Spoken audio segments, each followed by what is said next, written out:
Hey friends, welcome to episode 1 of the Spooky Files. I'm excited to finally say that out loud because this podcast has been living in my brain rent-free for months, and now I get to share it with all of you. I'm your host, Mary Ellen Quigley.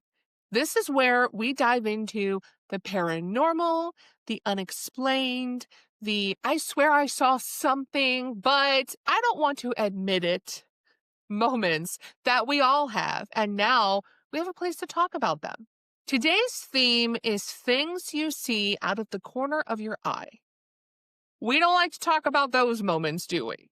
Because once you admit you saw something out of the corner of your eye, people either laugh or they get too interested, and suddenly you're Googling things at 3 in the morning you had no business Googling. And here's the thing.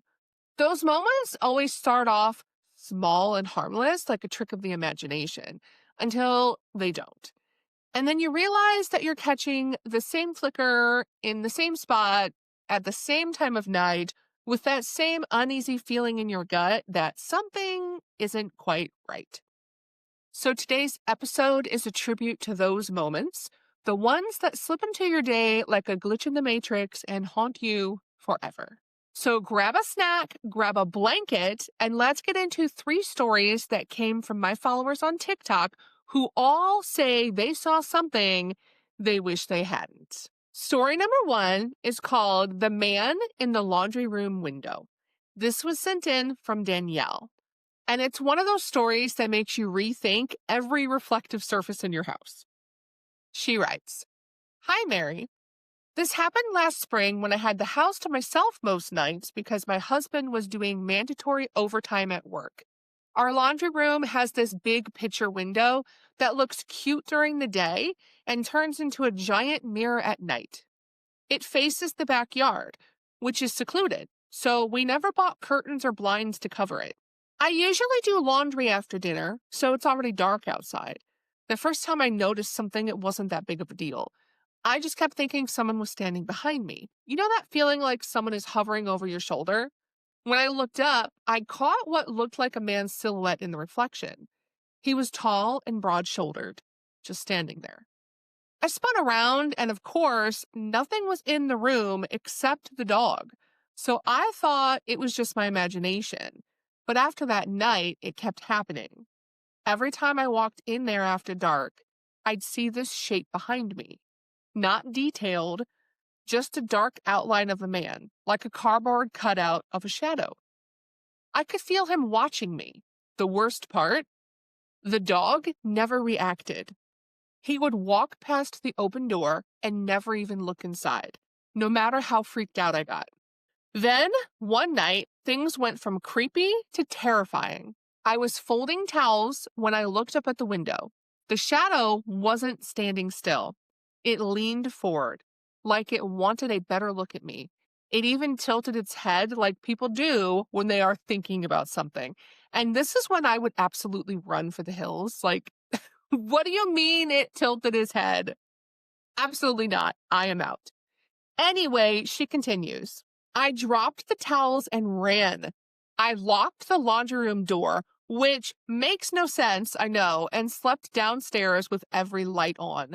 The next morning, when I finally had the courage to go back in, I found a handprint on the inside of the window. A clear adult-sized handprint. My husband wasn't home. I hadn't touched the window.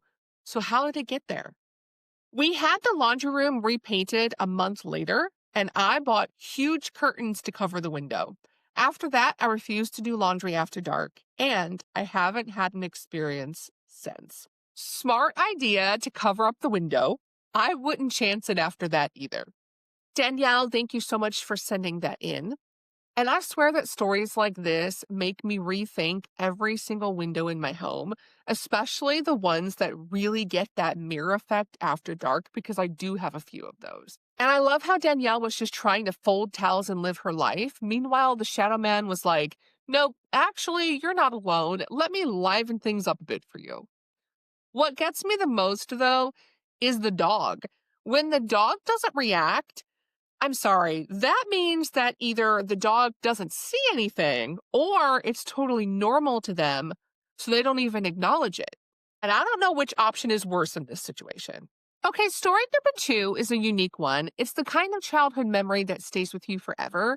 And what makes this one unique is that it was sent in by two brothers. Neither one knew the other sent it in until after they sent the messages.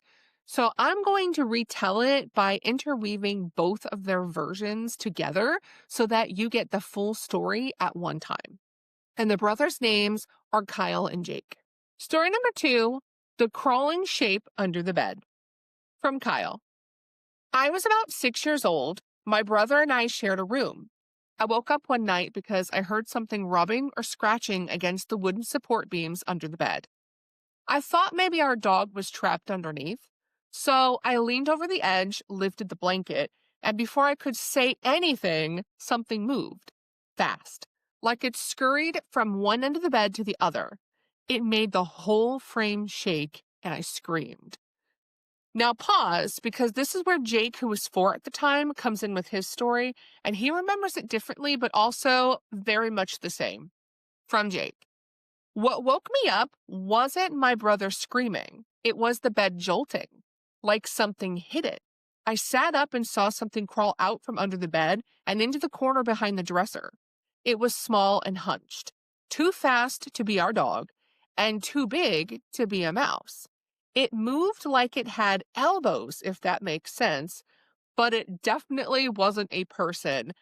Elbows? Why is that so awful? Like, creepy. Anyway, back to Kyle. My parents turned on every light and made a huge deal out of checking the room. But as soon as they didn't find anything, they just shut it down. We weren't allowed to talk about it ever again. And from Jake. Even now, when I bring it up at holidays, my parents change the subject. I asked once if maybe they'd seen something too. My mom got really quiet and said, just let that go. Which makes me think something was in that room and that it wasn't the first time they had an experience. Listen, if a parent says, let that go, it means they saw something they don't want to admit they saw, which makes me wonder what happened that the kids don't know about. I also love that these two didn't even collaborate. They wrote separate messages. Same event, same fear, same crawling thing with elbows. The thing about childhood hauntings is that you never really forget them. Adults will talk themselves out of things. We rationalize, we explain, we say things like, oh, it was probably the house settling, or maybe the air conditioner kicked on, maybe the ice maker was making ice. But kids see what they see. The fact that both brothers still think about this decades later says everything I need to know about the experience. All right, while we're all imagining something with jointed limbs living under our beds, let's get into our final story. I wanted this last one to be a little bit different and less like the classic shadow figure behind you or hiding in the corner, and more like the kind of moment you don't even realize is terrifying until later. There's something uniquely creepy about hauntings in everyday places. The spots where you're supposed to feel safe because you're surrounded by fluorescent lighting and corporate policies, for example. But honestly, some of the weirdest energies seem to hang around the places we least expect. And retail workers see everything. You would be shocked at the number of paranormal experiences that happen to retail workers. I know, I used to work retail. And this story involves a big box retail store, but I won't tell you which one. I will say that it's probably a store you've been to at some point in your life. Story number 3 is the woman in aisle 6. And this story comes from Jocelyn, who used to work closing shift at this store. She writes, Hi, Mary. I used to work evenings at a store that closed at 10 p.m. The rule was that after 9:45, no one was allowed to enter. We locked the doors, did the announcements, and started ushering customers toward the registers. One night, I was zoning aisle 6. That's the cleaning products aisle. Mops, floor cleaner, bleach, that kind of stuff. The aisle is long, and the shelves are tall. So when someone else is there, you can always hear or see movement. I was halfway down the aisle when I saw a woman standing at the far end with her back to me. Long gray cardigan, dark hair, holding on to a cart. I didn't think much of it, just another customer I needed to move toward the front. So I called out to her. No response. I started walking toward her. I got maybe 10 feet away when she suddenly stepped into the next aisle over. But not in a normal I'm browsing way. More like she slid sideways, like she was pulled. No footsteps, no cart noise. Okay, that would immediately creep me out because seeing someone get yanked, like yanked to the other aisle, is definitely not normal. Jocelyn continues. I walked around the end cap into aisle 7 and it was empty, completely empty. No gray cardigan, no cart, no sound.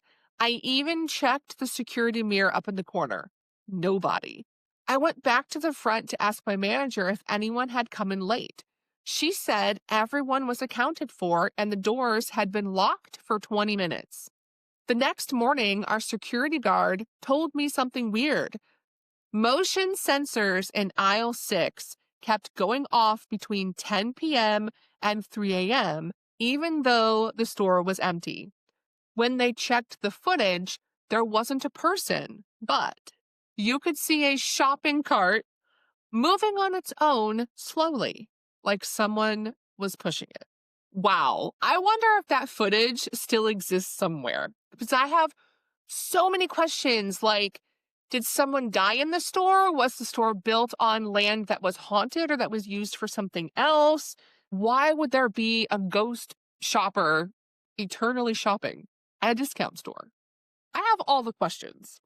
I think what unsettles me the most about this experience was how normal it started. There was nothing inherently creepy or spooky about the day. It was a normal day at work with what was considered a normal interaction with a customer that suddenly turned very paranormal. And it makes you wonder how many times have we been out and about in the regular world, walking past someone in a store or seeing someone walking down a street, brushed against someone in an aisle, and had no idea that we were interacting with a ghost. It's kind of creepy if you think about it. And I'm telling you, retail hauntings deserve their very own podcast. And that brings us to the end of episode 1 of the Spooky Files. 3 stories and 3 very different kinds of did I really just see that moments. And before I go, I just want to say thank you. Launching a new podcast is always a little scary.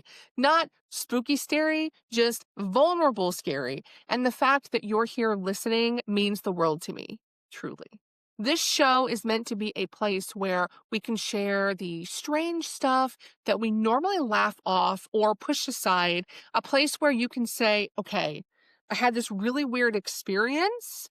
And know that you're not crazy or alone or dramatic. You're just human and potentially a little haunted.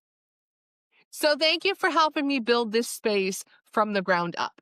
If you loved these stories, please share this episode with a friend. Follow me on social media. I will have them linked below in the description on my YouTube. Leave a comment because I love hearing from all of you. And if you have a story that you would like me to share on the podcast, you can send it to the spookyfilespodcast@gmail.com or message me on one of my social media channels. I read every single email or message, and it helps build this community of people who don't just love spooky stories, but also want a safe space to talk about the things we don't always admit out loud. Make sure to follow or subscribe so you don't miss episode 2. If you're looking for more spooky stories, check out my other podcast, Hoosier Myths and Legends, where my sister and I share all things paranormal from the state of Indiana. Until then, stay curious, stay safe, and keep it spooky, my friends.